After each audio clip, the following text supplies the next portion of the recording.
Selamat siang semuanya mahasiswa, selamat tahun baru. Kembali lagi ya, kita melanjutkan perkuliahan kita. Kemarin sudah puas kan liburnya. Nah, sekarang kita belajar lagi ya. Nah, untuk materi berikutnya di perpajakan itu adalah berbicara tentang pajak pertambahan nilai dan pajak penjualan barang mewah. Nah, sebelumnya kita itu konsentrasi belajar tentang pajak penghasilan ya. Saya ulang lagi. Mulai dari PPh pasal 21, 22, 23, 24, 25 sampai 26. Nah, sekarang kita masuk ke pajak pertambahan nilai dan pajak penjualan barang mewah. Nah, pajak pertambahan nilai atau sering kita sebut dengan PPN, ini sebenarnya sudah sangat sering ya kita bayar gitu ya. Karena sehari-hari pada saat kita membeli barang, khususnya kita membeli barang di perusahaan atau di toko yang merupakan toko atau perusahaan tersebut adalah kategori perusahaan yang sudah kena pajak atau PKP, pengusaha kena pajak. Nah, otomatis mereka akan mengenakan PPN dari setiap penjualan barang mereka.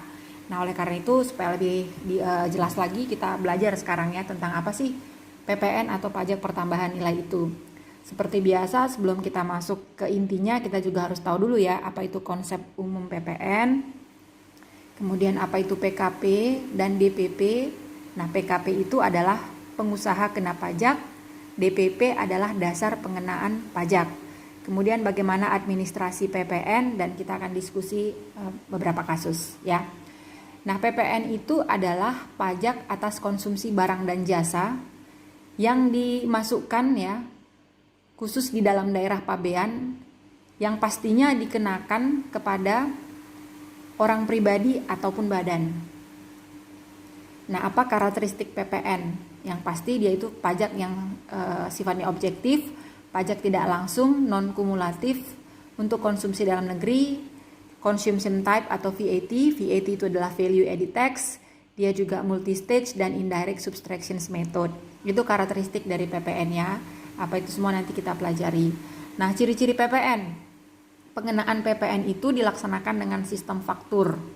Nah, itu dilakukan apabila ada proses, ya dalam hal ini adalah penyerahan BKP, strip JKP, dan wajib dibuatkan faktur pajaknya. Apa itu BKP dan JKP? BKP itu adalah barang kena pajak, JKP itu adalah jasa kena pajak. Jadi setiap ada transaksi ini ya, pembelian maupun penjualan terhadap BKP ataupun JKP, itu wajib dibuatkan faktur pajaknya. Nah, faktur pajak itu yang nanti merupakan bukti pungutan dari PPN. Nah, faktur pajak bagi penjual itu merupakan bukti untuk pajak keluaran. Nanti istilahnya pajak keluaran, ya, khusus faktur pajak untuk si penjual. Kemudian faktur pajak untuk si pembeli itu merupakan bukti pajak masukan. Jadi nanti ada dua ya hal yang mesti kalian ingat di PPN, yaitu tentang pajak keluaran dan pajak masukan. Pajak keluaran itu bukti faktur untuk penjual, pajak masukan itu adalah faktur pajak untuk pembeli. Nah, apa saja yang menjadi objek pajak PPN ya? Objek PPN itu adalah untuk impor BKP, penyerahan JKP, pemanfaatan JKP, ekspor JKP, ekspor BKP tidak berwujud, ekspor BKP berwujud, pemanfaatan BKP di daerah pabean, penyerahan BKP. Nah, ini semua adalah objek dari PPN ya. Nah, ini semua harus dilakukan di dalam daerah pabean yang dilakukan oleh pengusaha kena pajak. Jadi hanya pengusaha kena pajaklah yang wajib melakukan yang namanya pemungutan atas PPN ya. Jadi kalau kita belum kategori pengusaha kena pajak, nggak boleh sembarangan meng-create PPN dari setiap transaksi yang kita lakukan di perusahaan kita. Nah, objek pajak pertambahan nilai, nah ini adalah poin-poinnya ya. Kembali lagi kita ulang, yaitu penyerahan barang kena pajak, jasa kena pajak di dalam daerah pabean yang dilakukan oleh pengusaha, impor barang kena pajak, pemanfaatan barang kena pajak tidak berwujud, jasa kena pajak dari luar daerah pabean di dalam daerah pabean, kemudian ekspor barang kena pajak berwujud, barang kena pajak tidak berwujud, jasa kena pajak oleh pengusaha kena pajak. Lagi-lagi ya, ingat pengusaha kena pajak. Nah, ini yang dikategorikan daerah pabean. Nah, daerah pabean itu adalah wilayah Republik Indonesia yang di dalamnya berlaku ketentuan kepabeanan berdasarkan Undang-Undang Nomor 10 Tahun 95, darat, perairan, tempat tertentu di zona ekonomi eksklusif dan landasan kontinen dan ruang udara di atasnya. Itu ya daerah pabean. Nah, apa yang menjadi kategori barang dalam hal ini untuk barang kena pajak? Barang itu adalah terdiri dari barang berwujud dan barang tidak berwujud. Kalau barang berwujud dia ada barang bergerak, ada barang tidak bergerak atau landas kontinen. Dan untuk barang tidak berwujud, itu contohnya seperti hak atas merek atau dagang, hak dagang, kemudian hak paten dan hak cipta. Jadi dia tetap tergolong barang tetapi tidak berwujud. Nah, untuk penyerahan barang kena pajak ya. Nah, penyerahan barang kena pajak ini adalah setiap kegiatan penyerahan barang kena pajak yang dikenakan pajak berdasarkan Undang-Undang PPN ya. Nah, penyerahan barang kena pajak ini dilakukan karena suatu perjanjian, ada pengalihan karena perjanjian sewa, kemudian juga ada pengalihan kepada pedagang perantara atau melalui juru lelang, ada juga untuk pemakaian sendiri atau pemberian cuma-cuma. Jadi ini contohnya misalnya ya. PTA perusahaan penghasil topi dalam rangka ulang tahun memberikan kepada seluruh karyawan dan keluarganya topi hasil produksi perusahaan sebanyak 10.000 unit. Harga jual topi 100.000, harga pokok produksinya 60.000. Ya, itu termasuk juga penyerahan ya. PTC perusahaan penghasil susu formula dalam rangka kegiatan CSR, perusahaan memberikan kepada rumah yatim piatu susu formula sebanyak 5.000 pack. Harga jual pack 60.000, harga pokok 40.000. Nah, barang kena pajak berupa persediaan dan atau aktiva yang menurut tujuan semula tidak untuk diperjualbelikan, yang masih tersisa pada saat pembubaran perusahaan. Itu juga termasuk penyerahan barang kena pajak. Kemudian penyerahan barang kena pajak dari pusat ke cabang atau sebaliknya. Penyerahan barang kena pajak secara konsinyasi itu juga tetap kategori penyerahan kena pajak yang dikenakan PPN. Ini contoh penyerahan karena perjanjian ya, penyerahan barang kena pajak oleh pengusaha kena pajak dalam rangka perjanjian pembiayaan yang dilakukan berdasarkan prinsip syariah, yang penyerahannya dianggap langsung dari pengusaha kena pajak kepada pihak yang membutuhkan barang kena pajak. Nah, ini contoh ya, ini semacam penjelasan ya, bagaimana pendefinisian dari penjualan dan penyerahan barang kena pajak. Kemudian pemakaian untuk tujuan produktif.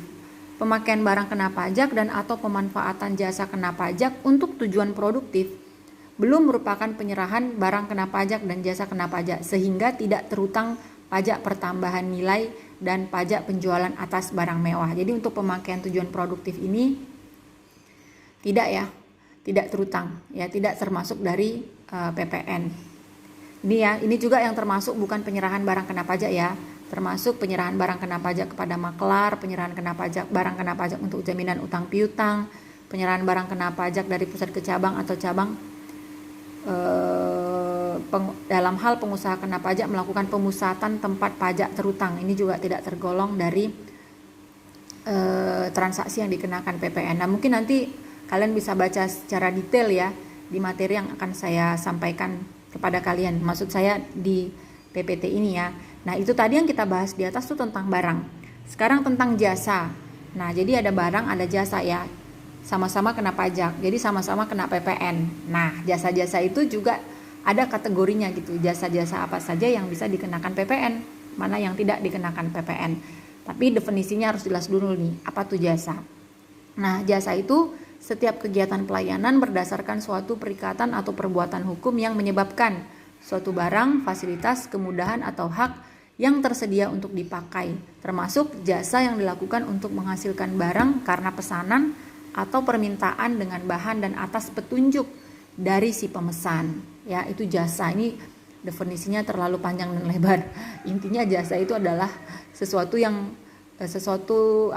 servis ya, atau jasa yang kita terima dari orang lain, di mana jasa itu memang tergolong adalah jasa kena pajak ya. Nah, ini sama seperti barang kena pajak, ini adalah poin-poin bagaimana jasa itu diperoleh ya, atau jasa kena pajak itu diperoleh ya. Setiap kegiatan pemberian jasa kena pajak termasuk untuk pemakaian sendiri JKP, pemberian cuma-cuma yang pastinya tetap diberikan oleh PKP, ya, pengusaha kena pajak. Nah, misalnya jasa apa nih yang biasa kita terima dari si PKP yang harus kita bayar PPN-nya. Misalnya kita ke salon, ya, salonnya ini sudah salon yang cukup besar, salonnya ini termasuk dimiliki oleh pengusaha kena pajak. Jadi setiap kita ke salon tersebut, kita nggak cuma bayar jasa salonnya gitu, tapi kita juga harus bayar PPN terhadap jasa yang kita terima. Saya berharap kalian bisa paham ya bagaimana konsep BKP dan JKP. Oke, sekarang kita lanjutkan untuk pemanfaatan jasa kena pajak dan barang kena pajak. Nah, pemanfaatan JKP dan BKP tidak berwujud dari luar daerah pabean. Itu merupakan setiap kegiatan pemanfaatan JKP dari luar daerah pabean ke dalam daerah pabean. Dan setiap kegiatan pemanfaatan BKP tidak berwujud dari luar daerah pabean karena suatu perjanjian di dalam daerah pabean tersebut. Yaitu adalah hal-hal yang mesti kalian ketahui ya, bagaimana pemanfaatan terhadap JKP dan BKP. Nah, ini juga merupakan poin yang harus kalian ketahui. Apa itu non barang kena pajak? Berarti tadi kan barang kena pajak dan jasa kena pajak. Berarti ada juga non barang kena pajak. Nah, antara lain itu barang hasil pertambangan atau hasil pengeboran yang diambil langsung dari sumbernya. Itu tidak ya, tidak kena pajak. Barang kebutuhan pokok yang sangat dibutuhkan oleh rakyat banyak, ya itu juga tidak kena pajak. Makanan dan minuman yang disajikan di hotel, restoran, rumah makan, warung, dan sejenisnya meliputi makanan dan minuman baik yang dikonsumsi di tempat maupun tidak, termasuk makanan minuman yang diserahkan oleh usaha jasa boga atau catering, emas batangan dan surat berharga. Ya, itu adalah non barang kena pajak. Ini non jasa kena pajak. Jasa di bidang pelayanan kesehatan medik, jasa di bidang pelayanan sosial, jasa di bidang pengiriman surat dengan perangko, jasa keuangan, jasa asuransi, jasa di bidang keagamaan, jasa di bidang pendidikan, dan jasa kesenian dan hiburan, itu juga termasuk non jasa kena pajak. Jadi kalau non berarti tidak boleh memungut PPN, ya. Oh, ini juga termasuk non jasa kena pajak, jasa angkutan umum, jasa tenaga kerja, jasa perhotelan, jasa yang disediakan oleh pemerintah dalam rangka menjalankan pemerintahan secara umum, jasa penyediaan tempat parkir, jasa telepon umum dengan menggunakan uang logam, jasa pengiriman uang dengan wesel pos, dan jasa boga atau catering. Tidak termasuk jasa kena pajak. Nah, ini pengulangan lagi ya tentang subjek pajak. Ini kita bahas lagi tentang badan ya. Kan ada 3 ya subjek pajak: orang pribadi, badan, dan bentuk usaha tetap. Ini sekedar mengingatkan kembali ya supaya teman-teman kalian nggak lupa gitu ya.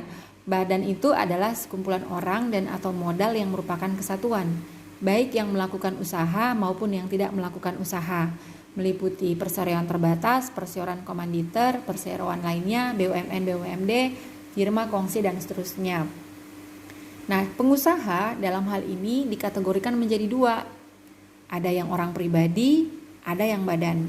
Nah, dalam kegiatan usaha atau pekerjaannya yang menghasilkan barang, mengimpor barang, mengekspor barang, melakukan usaha perdagangan, melakukan usaha jasa, memanfaatkan barang tidak berwujud atau jasa dari luar daerah pabean, itu dikategorikan sebagai pengusaha berdasarkan ketentuan perpajakan. Nah, setelah itu kita harus tahu juga ya, pengusaha kena pajak itu apa gitu ya. Habis ada pengusaha, pastinya ada pengusaha kena pajak. Nah, pengusaha kena pajak itu adalah pengusaha yang melakukan penyerahan barang kena pajak atau jasa kena pajak yang dikenakan pajak berdasarkan Undang-Undang PPN. Ini tidak termasuk pengusaha kecil ya, tidak termasuk pengusaha kecil. Nah, apa nih syarat untuk menjadi pengusaha kena pajak? Pengusaha yang melakukan penyerahan BKP wajib melaporkan usahanya untuk dikukuhkan sebagai pengusaha kena pajak dan wajib memungut, menyetor, dan melaporkan pajak pertambahan nilai dan pajak penjualan atas barang mewah yang terutang. Boleh juga pengusaha kecil yang memilih untuk dikukuhkan sebagai pengusaha kena pajak. Tapi ada syaratnya ya, pengusaha kecil di sini tuh ada syaratnya. Kenapa dia minta dikukuhkan untuk menjadi pengusaha kena pajak? Nah, pengusaha dalam hal ini kan harus ada proses yang namanya menghasilkan, ya.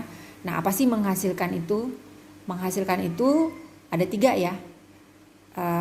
Hal yang mesti diketahui dalam perpajakan tentang kata menghasilkan. Yang pertama, kegiatan mengolah melalui proses mengubah bentuk atau sifat suatu barang dari bentuk aslinya menjadi barang baru atau menjadi barang dengan daya guna baru. Yang kedua, menghasilkan itu adalah kegiatan mengolah sumber daya alam. Yang ketiga, menyuruh orang pribadi atau badan melakukan kegiatan tersebut untuk huruf 1 dan 2 di atas. Di sini dipakai kata huruf ya. Nah, bagaimana untuk menentukan dasar pengenaan pajak? Nah, untuk menghitung PPN itu, kita harus tahu bagaimana menghitung DPP-nya atau dasar pengenaan pajak. Ya, kita harus tahu harga jual, penggantian, nilai impor, nilai ekspor, atau nilai lain yang ditetapkan oleh Menteri Keuangan yang dipakai sebagai dasar untuk menghitung berapa sih pajak PPN yang terutang. Oh ya, saya kembali dulu ya ke pengusaha kena pajak, soalnya di materi ini nggak dijelaskan. Nah, pengusaha kena pajak tadi kan dia harus dikukuhkan dulu nih, baru dia katakanlah berhak untuk memungut PPN setiap melakukan transaksi penjualan dari perusahaannya. Nah, salah satu syaratnya supaya bisa dikukuhkan menjadi pengusaha kena pajak itu, minimal omset ya atau pendapatan bruto dari perusahaannya itu adalah lebih dari 4,8 miliar satu tahun. Lebih dari 4,8 miliar satu tahun. Kalau dia sudah mencapai omset itu dalam 1 tahun, dia berhak mengajukan diri untuk dikukuhkan sebagai pengusaha kena pajak. Ya. Jadi sampai mana kita? Sampai DPP ya. Dasar pengenaan pajak untuk menghitung PPN. Jadi kita mesti tahu nih berapa harga jual atau nilai penggantian, nilai impor, nilai ekspor atau nilai lain yang ditetapkan oleh Menteri Keuangan yang dipakai sebagai dasar untuk menghitung pajak yang terutang. Nah, mulai dari harga jual ya. Nanti ini dijelasin satu-satu nih. Harga jual. Harga jual itu adalah nilai berupa uang, semua biaya yang diminta atau seharusnya diminta oleh penjual karena penyerahan barang kena pajak, tapi harga jual tersebut belum termasuk PPN yang dipungut ya, jadi harga jual bersih. Ya, harga jual bersih. Jadi kalau misalnya harga laptopnya 10 juta ya, itu berarti harga jual gitu. Tapi kalau misalnya sudah kena PPN, kan PPN itu tarifnya 10% ya. Berarti 10 juta kali 10% kan 1 juta. Berarti harga setelah PPN 10 juta ditambah 1 juta jadi 11 juta. Itu harga di fakturnya. Karena 10% harus dibayar sebagai PPN. Ini penggantian ya, nilai berupa uang termasuk semua biaya yang diminta atau seharusnya diminta oleh pemberi jasa karena penyerahan jasa kena pajak. Ini juga belum termasuk PPN. Ini nilai impor ya. Nah, ini mungkin nanti kalian baca sendiri ya, apa yang dimaksud dengan poin-poin ini yang termasuk DPP ya, dasar pengenaan pajak, mulai dari harga jual, penggantian, nilai impor, nilai ekspor, dan DPP nilai lain. Nanti silahkan kalian baca materi ini ya.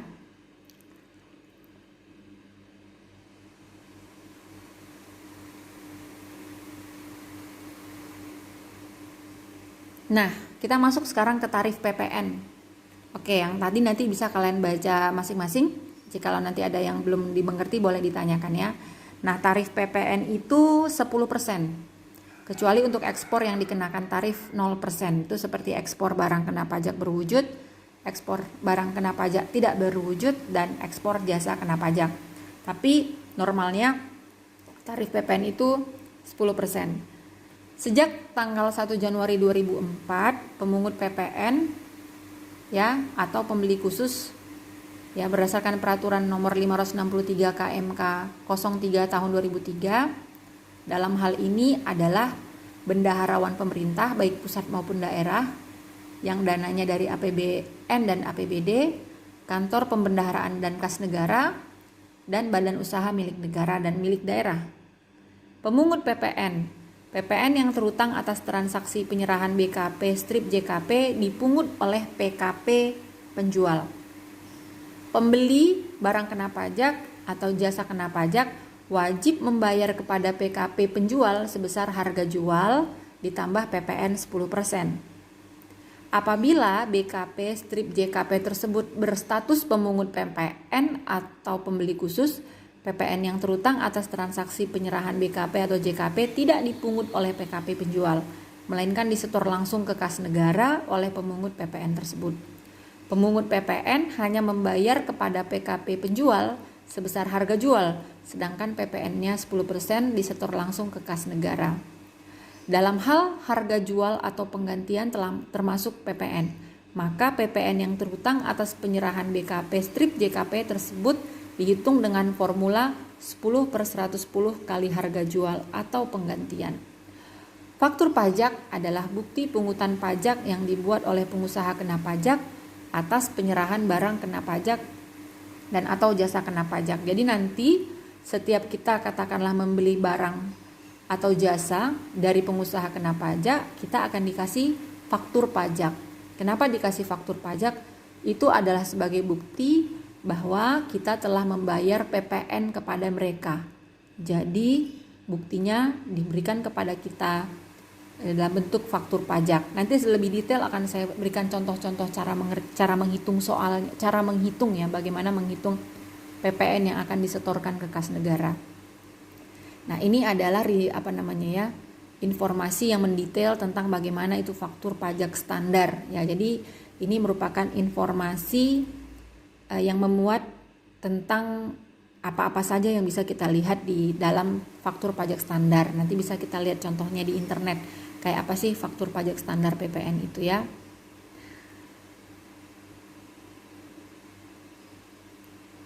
Oke, untuk sementara itu dulu ya yang saya jelaskan tentang PPN. Materinya bisa dibaca-baca. Nanti saya akan memberikan bagaimana contoh-contohnya untuk menghitung PPN itu sendiri dan bagaimana kita melaporkan PPN itu ke kas negara. Ya, untuk sementara dulu kalian pelajari materi yang sudah saya sampaikan ini. Apabila ada pertanyaan, boleh kita diskusikan bersama-sama. Selamat siang.